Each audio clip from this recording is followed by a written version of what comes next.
iri ni ijwi ry'Amerika.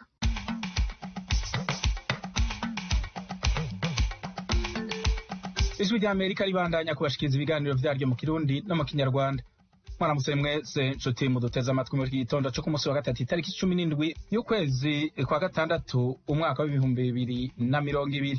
Muri iki gitondo muri kumwe nanje Fidel Niyongabo. Amashirahamwe agwanya ruswa no gusesagura amatungo ya leta mu Burundi asaba inzego nsha zigiye kujaho kuba maso kuko hari abashobora kubaca mu ryahumye bagahita basahura igihugu. Turasavye rero abantu bose bashobore gukinga ntibibe na duka twari dusigaye kuko bagomba kugenda bateruranye n'inzira koga bakonje ikigega. Ubundi Gabriel Rufyiri ayoboye Oricome ishirahamwe ishinzwe kugwanya ruswa n'isesagura ry'amatungo ya leta. Twagira rero n'ubundi dusaba bene gihugu babandanye bashikiriza amakuru uwo mugwi mbere banarushirizeho kugira ngo ubutunzi bw'igihugu bukingirwe mu bisata vyose canke ubwanyurujwe bugaruzwe. Uyo nawe ni Elize arongoye umugwi ujejwe gufata no gushikana imbere y'ubutungane abategetsi bagenda banyuruje amatungo ya leta imbere y'uko barangiza manda zabo mu Burundi. Amakuru radio ijwi ry'Amerika ikesha umugwi ujejwe gutegura amaziko ya President Nkurunziza n'ataratangazwa ku mugaragaro nuko ikibanza kiri Gitega arico coba kiriko kirategurwa gushingurwamwo President Nkurunziza. Naho mu Rwanda umugambwe uharanira gukingira ibidukikije na Democracy Green Party usaba President Paul Kagame udashira umukono ku itegeko ryemera iyubakwa ry'ikigo c'inguvu za nucleaire mu gihugu.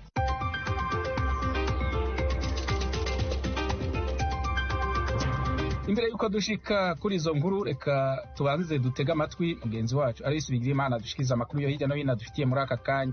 Aloyes, urakoze Fideli. Umushikirizamanza mukuru wa CPI avuga ko atakimutera ubwoba inyuma yaho perezida wa Amerika Donald Trump ategekeye ibihano kuri sentare ishaka gutohoza ku byaha byo mu ntambara byoba byarakozwe n'abasirikare ba Leta z'Ubumwe za Amerika muri Afghanistan. Fatou Bensouda yabwiye ijwi rya Amerika ko atazodohoka kuco iyo sentare yiyemeje cyo gucira imanza abakoze ibyaha byo mu ntambara. Trump ku munsi wa kane yategetse ibihano by'ubutunzi no guhagarika ingendo muri Amerika ku bakozi ba CPI n'imiryango yabo. Umushikiranganji wa Amerika ajejwe ubutungane William Barr yatangaje ko ubushikiranganji arongoye bufise ivyemeza ko iyo sentare yaranzwe na ruswa. Umushikiranganji ajejwe imigenderanire n'amakungu wa Amerika Mike Pompeo nawe yashikirije ko Amerika itari muri iyo sentare, yongera aragabisha ibihugu vya Buraya bicuditse bihurikiye mu muryango wo kwivuna umwansi hamwe wa OTAN. Abagabisha ko nabo bashobora gukurikiranwa n'iyo sentare ku vyaha byo mu ntambara bakoze muri Afghanistan. Perezida wa Mali Ibrahim Boubacar Keita yashikirije kuri wa kabiri ko Somalia Cisse atavuga rumwe n'ubutegetsi yari yaranyurujwe mu kwezi kwa gatatu n'abantu bitwaje inkoho ari muzima.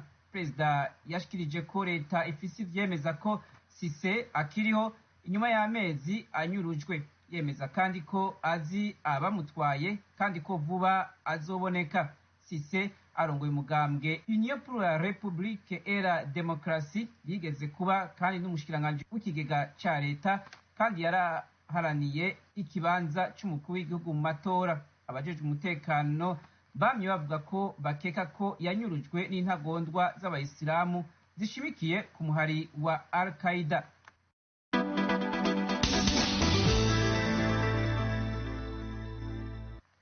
Urunani ruhurikiyemwo abaganga muri Nigeria rusaba leta kubaronsa ibikoresho byo kwikingira umugera wa corona hamwe n'akarusho ku mushahara kuko bavura abanduye COVID-19.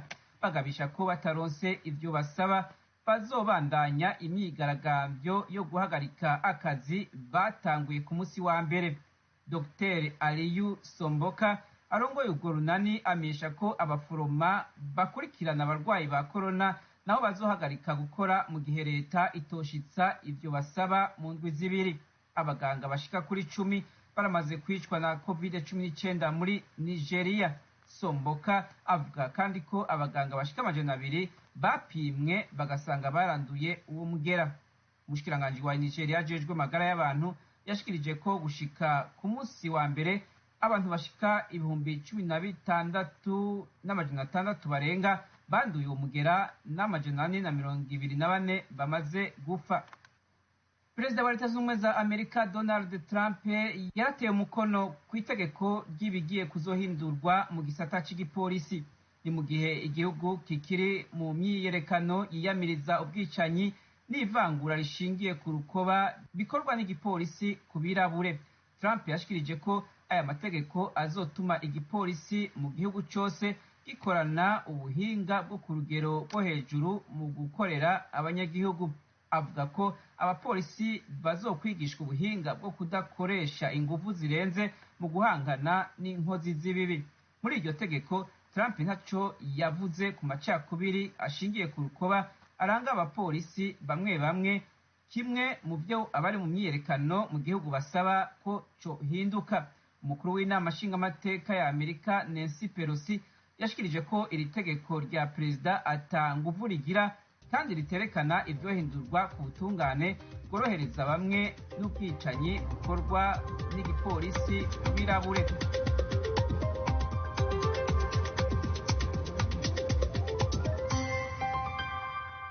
urakoze Aloyse ku makuru uhejeje kudushikiriza.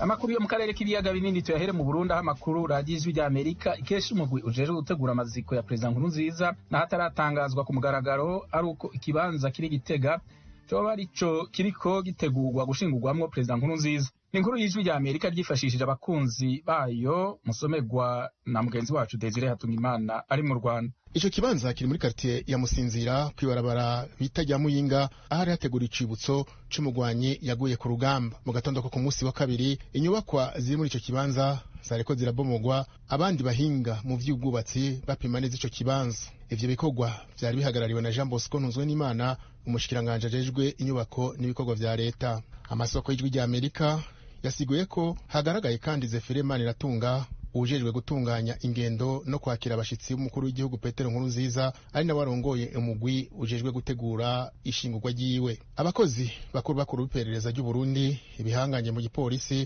baguma bakurakuranwa muri ico kibanza, biboneka ko kiriko kirategurirwa ikintu kidasanzwe. Uko umwanya ugenda, abakozi n'abajejwe umutekano niko biyongera muri ico kibanza, ubona ko bakeneye ko ibikorwa vyihutishwa. Nta mutegetsi n'umwe arashima gushira habona ibikorwa bariko barategurira kuzokorera muri ico kibanza.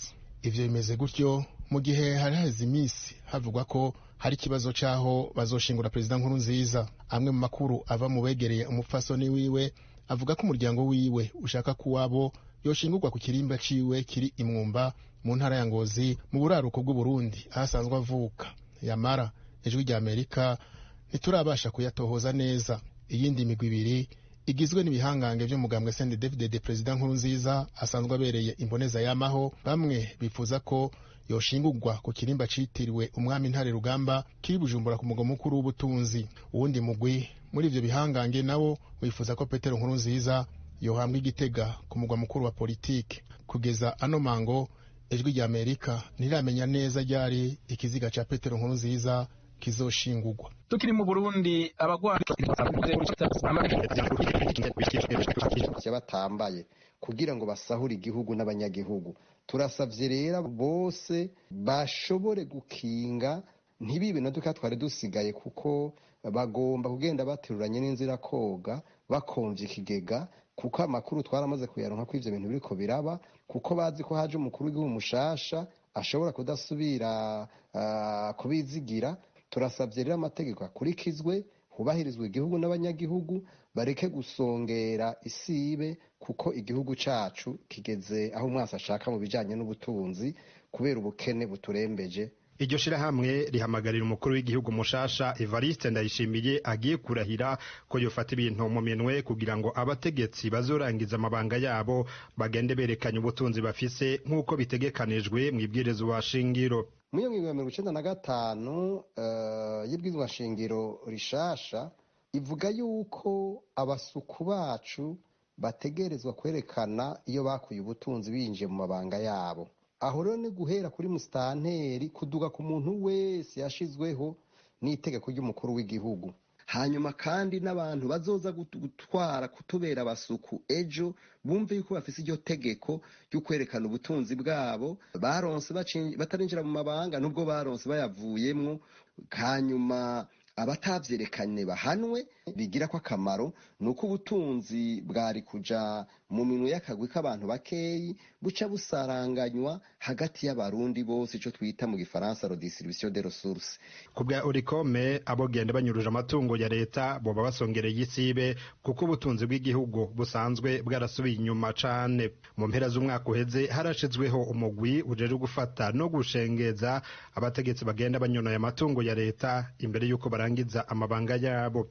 Imbere yuko amatora aheruka aba, uwo mugwi warashize habona icegeranyo i Bujumbura uvuga ko mu mezi 3 aheze umaze kwakira amadosiye arenga 70 y'abategetsi bagirizwa ko bagerageje gusiga banyuruje amatungo y'igihugu. Erizendaye asanzwe atwara sentare igwanya ibiturire ku Cour des comptes niwe atwara uwo mugwi. Abatari bake baramaze gutanga amakuru y'abanyuruza canke ibihagira ubutunzi bw'igihugu bishimikije amabanga ico gihugu nyene cabashinze. Aha akaba ari mu bisata bikurikira: inyuruzwa canke ikoreshwa nabi ry'amafaranga ya leta, amadosiye 18 aramaze gushikira umugwi; inyuruzwa ry'imiduga ya leta amadosiye 4; inyuruzwa canke ikoreshwa nabi ry'amafaranga y'amakoperative sangwe amadosiye 10; igurishwa ry'ibitara vya leta amadosiye 18 yarashikiriye umugwi; igurishwa canke itangwa rinyuranye n'amategeko y'amatongo ya leta amadosiye 16.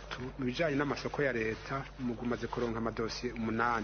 Mu gusabura abanyagihugu babagurira ikawa ku giciro kiri munsi y'ico leta yashinze amadosi 3 yarashikiriye umugwi. Mu gisata c'ubutungane naho amadosi 5. Hari n'ibindi bisata uwo mugwi umaze kumvamwo akamoto ko kunyuruza amatungo ya leta naho utarafata abavyagirizwa. Ariko rero hariho ibisata vy'amakori n'amatagisi, ubutare n'agataka hamwe n'ikoreshwa ry'amafaranga y'agaciro. Umugwi wikeka ko hashobora kuba nahone haberamo kunyuruza canke kuyagira ubutunzi bw'igihugu, mugabo akaba amakuru ahatangwa. Eka no mu bushikiranganje no mu mashirahamwe ya leta amakuru ahatangwa si menshi. Ubuho hariho n'ibishasha vyaje ngo twatumwe nabo hejuru canke ngo turi muri systeme. Twagire rero n'ubundi dusaba bene gihugu babandanye bashikiriza amakuru uwo mugwi mbere banarushirizeho kugira ngo ubutunzi bw'igihugu bukingirwe mu bisata vyose canke ubwanyurujwe bugaruzwe. Twagira dusubire duhumuriza bazotanga inkuru bose ko bazoguma mwibanga, tunabamenyesha ko uzotanga inkuru ifasha mu kugaruza itunga ry'igihugu azoronka agashimwe. Mu gihe c'imyamamazo, Evariste Ndayishimiye umukuru w'igihugu mushasha agiye kurahirira amabanga yiwe yemeje ko ku ntwaro yiwe azogwanya bakaboko n'abasesagura amatungo y'igihugu. Pierre Claver nkuru, Kigali, kubwijwe rya Amerika. Urakoze Pierre Claver kuri iyo nkuru. Tuve mu Burundi tuje mu Rwanda aho umugambwe uharanira gukingira ibidukikije na demokrasi mu gihugu Green Party usaba President Paul Kagame kudashira umukono ku itegeko ryemera iyubakwa ry'ikigo c'inguvu za nucleaire mu gihugu nguko ryatowe n'inama nshingamateka. Mu kiganiro Frank Habineza ayoboye uwo mugambwe yagiranye na mugenzi wacu Geoffrey Mutagoma yavuze ko ico kigo kizokonona vyinshi kurusha ivyo kizokiza. Atangura asobanura impamvu umugambwe wiwe watoye oya mu gihe cyo gutora iryo tegeko. Kubera ko tuzi neza ingaruka z'ibigo bya nucleaire aho biri hose ku isi uko bigenda, icambere bisaba amafaranga menshi cyane kugira ngo dubakwe, kandi urebye bije y'igihugu sinzi ko bizacobera kugira ngo dushobore kwubaka, kuko hari n'ibikoresho bikenerwa za uranium nazo zirahenda cyane, kandi nazo za uranium nazo zifite ingaruka mbi ku buzima bw'abantu kuko zifite ibintu bita radiation, ibintu biturukamo bitumuka bikajya mu bihaha by'abantu, mu bantu bakabihumeka, bikaba yabateza indwara zirimo za kanseri n'ibindi, kandi bikaba bigera kure cyane. Ikindi kandi tukareba imyanda yava muri icyo kigo, bivuga ngo ibyo baba bakoresheje iyo bivuyemo babibitsa imyanda, kubona aho ubishira ni ikibazo, kuko nk'ubu mu Rwanda dufite ikibazo cyo kubona aho dushyira amaordinateri, izi za mudasobwa iyo twazikoresheje biragoye cyane kubona aho bazabona aho babijugunye byamaze gukoreshwa. Ni ukuvuga ngo ubu noneho nk'iyo myanda bituza aho izashirwa, kandi imyanda mibi ishobora kubikwa imyaka 100 itarabura. Noneho ikibazo kindi, ibyo bintu naho wabicukurira mu butaka ukabishiramo bihita bigenda bikangiza amazi ari ikuzimu, amazi ari hasi mu butaka bikayangiza. Ni ukuvuga ngo bikagira kure kugira abantu bose banywa amazi bashobora kunywa amazi arimo uburozi. Noneho tukavuga ati ibi bintu byose ko bifite ingaruka, none biramutse bigize ikibazo bigaturika bikaba akisida yabyo twakora gute, twabigenza gute? Kuko urebye mu masezerano yize gusoma umwaka ushize ajyanye nuko igihugu cyafashwe haramutse habayeho akisida ya nucleaire, batanga amafaranga make ya miliyoni 5 z'amadolari batanga. Nko mu Buyapani ejo bundi ariko muri Fukushima mu Buyapani byasabiye miliyari ngo bavuga ko zarenga miliyari 10 z'amadolari kugira ngo bashobore kuba bangana n'ingaruka zaje. None urebye n'ibyabaye mu kera mu Burusiya ariko muri Ukraine ubu aho bita Chernobyl, ingaruka zaho na n'ubu barakubwira ngo nyuma y'imyaka irenze 30 nta giti cyamira, nta n'imvura ishobora kuhabona cyangwa se aho hantu nta kibazo gishobora kuhaba dore imyaka 30. Kandi ibyo byagize ingaruka no ku bindi bihugu byo muri Europe nko muri Sweden naho byagezeyo n'ahandi hose kubera umuyaga utwara ibyo byose byaturitse. Nabo bavuga ati biturikiye hano mu Rwanda ni vuba akarere k'ibiyaga bigari kose kagira ikibazo ndetse no muri Afurika byagira ikibazo. Twe tubona igihombo cyo kinini kurusha inyungu, kubera iyo mpamvu twatoye oya bw'iyo tegeko. Njyewe na mugenzi wanjye turi mu nteko ishinga amategeko. Ibyo bintu nkurikije ukuri mubivuga ni ibintu byumvikana nk'ibiteye ubwoba cyane. Kuki muri babiri gusa mutora oya? Nacyo twagarutseho itangazo twatanze, bano bakoze umushinga bagaragaje gusa impamvu ibiza gusa, nta naho na hamwe bigeze bagaragaza icyo bita disavantage cyangwa se ingaruka mbi. Ni ukuvuga ngo twavuga ko bahumaga abantu mu maso babereka ngo nitukora nikireri tuzateza imbere ubuhinzi, tuzateza imbere kwa muganga, tuzakora iki, ariko ntibagaragaze ngo hazabaho n'ibi. Twumva yuko icyo cyabaye ikintu kitari cyiza mu bateguye umushinga w'itegeko, kuko ntabwo bigeze bagaragaza ingaruka mbi ku buryo twizera yuko nari kwizera yuko bagenzi bacu bandi iyo bari kumenya neza ingaruka zabyo zose byagaragaye muri uyu mushinga, nibura nabo bari kuba babitindaho bagatora ukundi. Ariko ko twebwe kubera ishyaka ryacu n'ubundi tuhanira demokarasi ariko twarengera ibidukikije, niba turebera ibijyanye n'ibidukikije tubitaho kubimara kuko turabona iri tegeko cyangwa se ikigo cya mikeli gishinga mu Rwanda kuko n'ubundi bamaze kubitwara kizashingwa, kizagira ingaruka itari nziza ku bidukikije no ku banyarwanda ndetse no ku isi yose. Uti bamaze kuritora n'ubundi icyo kigo kizashingwa, mugiye gukora iki mu ishyaka ryawe kugira ngo mugerageze kurengera ibidukikije uretse gusa gutora oya? Muzaterera agati mu ryinyo mugumaho? Hari byinshi byakorwa, ariko buri cya mbere gikorwa ni uko twisaba perezida wa repubulika kuko niwe awusinyira ku itegeko bwa nyuma. Ubu itegeko rivuye mu nteko ishinga amategeko risinywa na perezida wa repubulika bwa nyuma akarishyira muri gazeti ya leta. Ubu icyo twamusaba ni uko yashishoza kugira ngo ye kurisinya ye kujya mu nteko ishinga ye kujya mu gazeti ya leta. Ubu ubundi tuzamenyesha igihe cyose kigeze. Ariko se Bwana Habineza, ibyo bintu uvuga ko ntekereza ko n'abagiye gukora iryo tegeko babizi, kugira ngo abantu bajijukiwe n'ako kaga umaze kubwira abumva radiyo Ijwi ry'Amerika, utekereza ko baba barashishikajwe n'iki kugira ngo bakore iryo tegeko bemeze yuko icyo kigo cyubakwa mu Rwanda? Urumva twebwe ni nabyo twasobanuye ejo, turabona ati ibyo gukora uruganda gutangira icyo kigo cya nikeli mu Rwanda ni ukwizirikaho igisasu, kandi twazirikaho igisasu cya nikeli.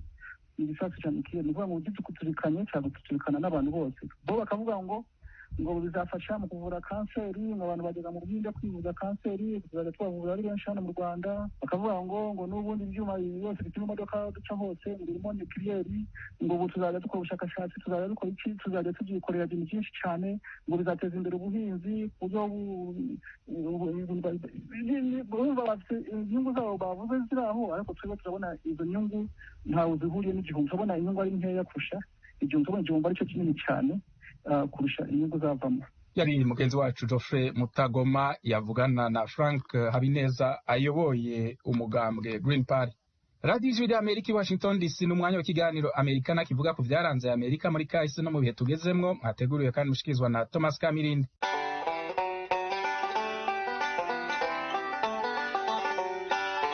Mwaramutse neza. Ibyumweru 3 birashize abaturage batagira ingano bari mu myigaragambyo muri Leta Zunze Ubumwe za Amerika. Bahagurukiye kurwanya ivanguramoko n'ubwicanyi bwa polisi ku birabura, bavuga ko byabaye umuco washinze imizi. Abahanga mu by'imibanire y'abantu n'ibinyamakuru bitandukanye basesengura iby'iyi myigaragambyo batunguwe no kuyibonamo abazungu benshi ku buryo batigeze babona mu yindi isa n'irimo iba muri iki gihe.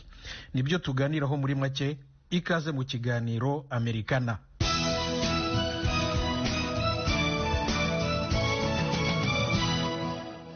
Iyi myigaragambyo yatangiye nyuma y'urupfu rw'umwirabura George Floyd wazize umupolisi w'umuzungu ku itariki ya 25 y'ukwa gatanu 2020 mu mujyi wa Minneapolis muri leta ya Minnesota mu burengerazuba bwo hagati bwa Leta Zunze Ubumwe za Amerika. Abahanga mu by'amateka, abanyamakuru, inzobere mu by'imibanire y'abantu n'amoko bose bemeza ko iyi myigaragambyo iruta iya mbere na mbere ikomeye mu mateka ya Leta Zunze Ubumwe za Amerika mu myaka y'1960 yaharaniraga uburinganire busesuye hagati y'amoko y'abazungu n'abirabura. Iyi myigaragambyo imaze kugera mu mijyi irenga 300 y'igihugu. Ikinyamakuru cyitwa Morning Consult cyo muri Leta Zunze Ubumwe za Amerika cyakoze ubushakashatsi gisanga abaturage 54% bo mu moko yose no mu mashyaka ya politiki atandukanye bayishyigikiye. Ubu bushakashatsi bwerekanye ko abaturage 58% basanga ivanguramoko rikorerwa abirabura n'ingaruka zaryo zo kwicirwa mu maboko ya polisi ari kimwe mu bibazo bya mbere bikomereye Leta Zunze Ubumwe za Amerika. Nk'uko ikinyamakuru gikomeye The New York Times kibyandika, imyigaragambyo yo guharanira guca akarengane gakorerwa abirabura kera yakorwaga n'abirabura gusa. Kiti ubu noneho igitangaje ni ukubona abazungu ari bo benshi muri iyi myigaragambyo imaze ibyumweru 3. N'abirabura ubwabo birabatungura. The New York Times itanga urugero rw'umugabo w'umwirabura witwa Walter Wiggins ufite imyaka 67 y'amavuko. Yabwiye umunyamakuru wa New York Times ati birandenze cyane pe, bitandukanye kure n'imyigaragambyo najyagamo n'ababyeyi banjye nkiri muto guhera mu 1963 yabaga ari abirabura gusa. Douglas McAdam, umushakashatsi mu by'imibanire y'abantu muri kaminuza ya Stanford muri leta ya California, nawe arunga mu rya Wiggins ati n'ubwa mbere tubonye bene ibi bintu. Habayeho kenshi imyigaragambyo yo kwamagana ubwicanyi bwa polisi ku birabura, ariko buri gihe yakorwaga n'abirabura gusa. Ikinyamakuru The Columbus Dispatch kirandika ko mu 2014 nyuma y'urupfu rw'inzirakarengane Michael Brown, umusore w'umwirabura w'imyaka 18 warashwe n'umupolisi w'umuzungu mu mujyi wa Ferguson muri leta ya Missouri mu burengerazuba bwo hagati mu gihugu, abantu nka 200 hafi ya bose babirabura bakoze imyigaragambyo mu mujyi wa Columbus, umurwa mukuru wa leta ya Ohio mu majyaruguru y'uburasirazuba bw'igihugu. Nyuma y'iyicwa rya George Floyd, abagiye mu myigaragambyo muri uyu mujyi wa Columbus noneho bari ibihumbi kandi abenshi ari abazungu nk'uko The Columbus Dispatch ibyandika. Abarimu Dana Fisher, inzobere mu by'imibanire y'abantu muri kaminuza ya Maryland, na Michael Hene, umuhanga mu bumenyi bwa politiki muri kaminuza ya Michigan, bakoze ubushakashatsi mu mijyi ikomeye ya New York, Washington DC na Los Angeles. Basanga mu myigaragambyo y'i New York abazungu ari 61% by'abari bayirimo muri wikendi yo ku matariki ya 6, ya 7 n'iya 8 y'uku kwezi kwa 6, bari 65% i Washington DC na 53% i Los Angeles. Baravuga bati kandi si ukwigaragambya gusa, abaturage ba Leta Zunze Ubumwe za Amerika b'abazungu benshi batangiye kwisuzuma. Usanga noneho bagura cyane ibitabo bivuga ku bibazo by'ivanguramoko. Ibi bibazo banabiganiraho kandi cyane n'abirabura kurusha mu myaka yashize, nabo ubwabo hagati yabo mu miryango yabo. Umushakashatsi Andrew Engelhardt wo muri kaminuza Brown yo muri leta ya Rhode Island yemeza ko muri iyi myaka 10 ishize abazungu batangiye guhindura imyumvire. Ati ubu noneho usanga bisanzuye kubirabura ndetse no ku bandi bantu bakomoka nko muri za Amerika y'Epfo no muri Aziya kurusha mu myaka yashize. Abashakashatsi Dana Fisher na Michael Hene basanga abaturage bari mu myigaragambyo muri iki gihe ahanini ari abakiri bato kandi bize. Muri bo abarenga 3/4 bafite munsi y'imyaka 34 y'amavuko. Abazungu 42% n'abirabura 67% bari kumwe muri iyi myigaragambyo bafite impamyabumenyi za kaminuza. Aba bashakashatsi baranzura bavuga ko abakiri bato batandukanye n'ababyeyi babo mu myumvire n'ukuntu babona amoko. The New York Times ahangaha igatanga urugero rwa Isabel Muir, umukobwa w'imyaka 22 ukirangiza kaminuza, n'umuzungukazi wari mu myigaragambyo i Washington DC. Aragira ati tugomba kumva akababaro k'abirabura, iki gihugu cyubatswe n'amaboko yabo.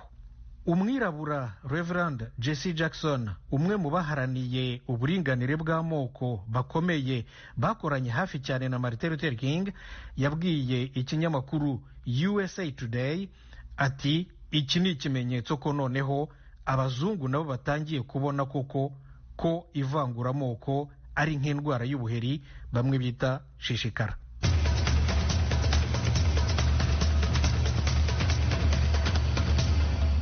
Mu mateka ya Leta Zunze Ubumwe za Amerika, guhera mu gihe cy'ubucakara, abazungu bagize uruhare mu bikorwa byo kurwanya ivanguramoko, urugomo n'akarengane abazungu bakorera abirabura. Ariko abashakashatsi bamwe na bamwe basanga bidahindura koko umuryango ny'Amerika. N'ubu nyuma y'imyigaragambyo bemeza ko impinduka nyazo atari iza none mu myumvire y'ibibazo by'amoko, akarengane no kuvangura kwigiza y'abirabura. Hakim Jefferson ni mwarimu mu bumenyi bwa politiki muri kaminuza ya Stanford iri rero muri leta ya California. Aragira ati aba bazungu bose tubona muri iyi myigaragambyo barataha bagasubira iwabo mu miryango yabo, mu mashuri meza, bari kumwe n'abirabura mu yego mu myigaragambyo ubu turi kubona, ariko ntibabana nabo mu buzima busanzwe bwabo bwa buri munsi. Kuri je nta mpinduka mbona hafi aha. Dr. Jennifer Chudi, umuhanga mu bumenyi bwa politiki muri kaminuza Wellesley College muri leta ya Massachusetts, ati abazungu bakunze kugira impuhwe iyo babonye ishyano nka ririya ry'iriya video y'iyicwa rya George Floyd, ariko mu buzima bwabo bwa buri munsi wari wabona bitaye ku bukene bunuma mu bice abirabura batuyemo. Nibi uzasanga ntacyo bihinduye, ubuzima buzikomereza uko bisanzwe. Nshuti zacu, ikiganiro Amerikana cy'uyu munsi nahagihumurije. Mbashimiye cyane rwose ko mwagiteze amatwi. Uwagira ikibazo cyangwa igitekerezo yadusangiza akagisangiza n'abandi bose b'inshuti za Amerika yakitugezaho. Adrese ni radioyacu@gmail.com. Maze rero mugire umunsi mwiza. Mwari kumwe na Thomas Kamirindi, murakarama.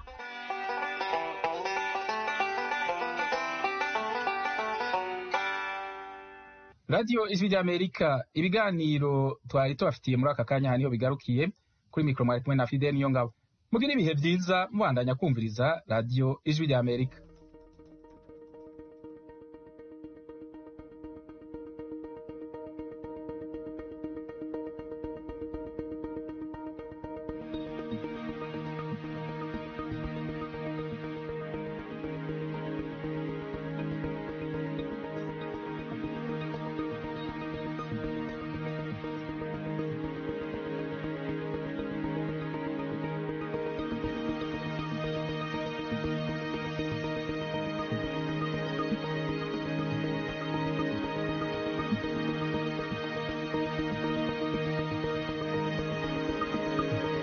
You've been listening to news and information in Kirundi and Kinyarwanda from the Voice of America in Washington.